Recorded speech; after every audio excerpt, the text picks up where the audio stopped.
Hello ladies and gentlemen, and welcome to another episode of Playing World of Tanks. I'm AJ and we are back from a little bit of a break, and today we'll be looking at a game that I had in my Object 430 version 2, which is the Russian tier 9 medium tank. Now, you don't nearly see the Object 430 432s a lot on the field, and that's what I'm going to call it, just because the Object 430 only leads to one other tier 10 Russian medium, which is the Object 430-2, whereas the T-54 leads to the Object 140 and also to the T-62A, so that tank is a lot more common. The other thing that you have to sort of like take into account is, even though the turret on this thing is way more thickly armored than it is on the T-54, the lack of gun depression and also the rear mounted turret kind of like hurts this tank, in which that, you know, it's pretty hard to pen the turret, but it's also pretty hard to sort of like get it into a position in which it can use that armor effectively. So over here, I decided in Kharkov, which is this map we are currently playing, to push sort of like through the south, and the reason for that was, you know, most of our team was located in the other side, and you know, kind of like I thought this would be the weaker flank of the two. Now I come around and I see a T-69, so I start, you know, somewhat side scripting, and you know, this tank being as small as it is, I only get to see the T-69.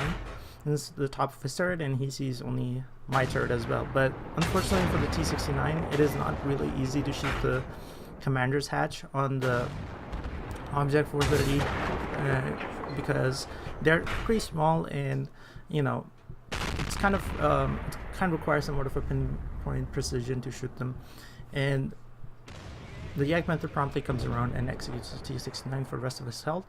I take a big shot from the current GC and I promptly repair my track. And that's because I just don't want to be stationary. In hindsight, I could have just left my tracks be at this point and, you know, let them repair by itself. Now here you see me like sort of like not being so sure as to where to go.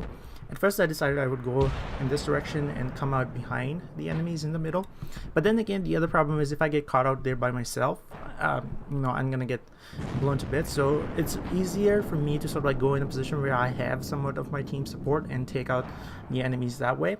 So I come circle all the way back to where our cap is, and you know, I start to put pressure on the enemies that are caught in the middle. I fire on the T-32. He manages to take out my tracks since that's the only thing that is showing, and T-32 sort of like pays for with his life. I see the 704 rolling around to fire on our waffle. He manages to, I don't know, whiff a shot completely. So I go around and I managed to track the 704 in his place, and the waffle takes him out before the 704 can reload. So this is now become a much more of an even match. I now come towards the middle of the map, hoping to put more pressure on the guys that are flooding out of the space in the middle. I managed to put one shot into the T-34 before he's executed by the 183. Over here I also see another tank sort of like trying to make his way up, but he's taken out by the artillery. Now there's only an Object 430 and that's 2 in the middle, and STB, and an enemy waffle. Our 183 gets taken out. I at this point sort of like kind of realize that the waffle is perhaps reloading, and I'm trying to figure out which of the two guys are going to push first, the STB or the Object 430. I sort of like come over here and see that the Object 430 is not going to push, so I just sit around, wait for the STB. I managed to, at this point, actually track the STB, and he uses his repair kit to get out of trouble. Over here, he, I think, thought that the waffle was actually reloaded, but he wasn't. Now the Object 430 is going ham as well for the waffle.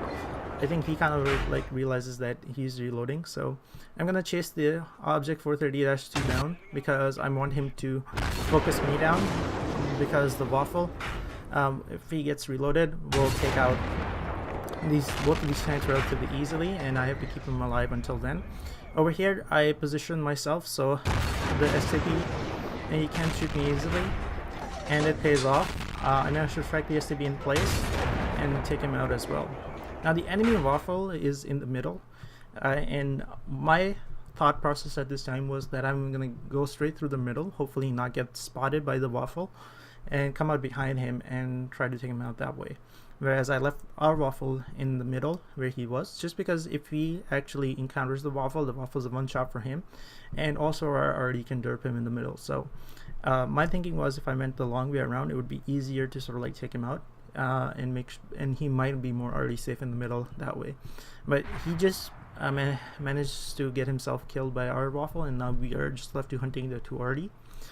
Which are, I think, spotted by our 261 as he's making his way through the field. And so I turn around and try to face him.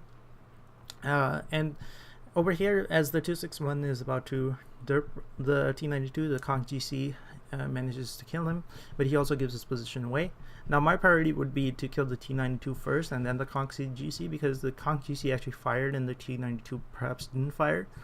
And also the T92 is much more of an open spot than the Conch GC. So I'm hoping that the waffle comes here and helps me to some extent. I think he was hoping that I would spot the Conch GC because I think he was in a better spot to shoot him. I'm trying to take a shot at the T92. I miss, hit the ridge in front of him. Now over here, I'm trying to present as little of a target as possible to the T92. And managed to land one shot. He misses completely. Waffle's moving in. He knows he's dead at this point. I moved to a better spot, and that's all she wrote. Conch GC was taken out by the waffle, and this game we kind of like pulled out at the last moment. So hopefully you guys enjoyed this video. Feel free to like and subscribe, and I'll see you on the next episode of WOT of Tanks.